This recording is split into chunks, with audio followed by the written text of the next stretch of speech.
तो आज पुणी आरंभ हो जाए आमर गोटे छोट भोजीटे। आज आम भोजीर मुख्य अतिथि होती ये जहाँपाई कि भोजी होती ना भोजी भी हो पार न था।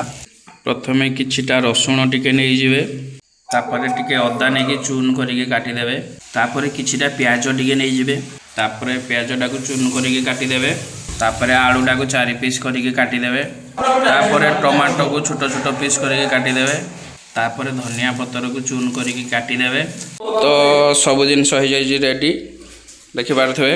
कढ़ईटा गरम होला तापर तेल पकेबे, तापर गोटा मसलाटा पकईदेवे, तापर प्याजटा को पकईदेवे, तापर लुण पकईदेवे, लुणटा स्वाद अनुसार पकेबे, तापर रसुणटा को पकईदेवे, हाँ तापर अदाटा को पकईदेवे, मसलाटा को टिके भल से कषिदेवे, तापर टमाटोटा को पकईदेवे। यहाँ आम रोषेई मिस्त्री बेस्ट मिस्त्री।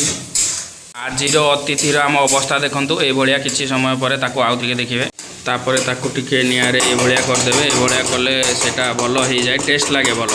तापर पानी गरम हो सारा चाउल पकईदेवे,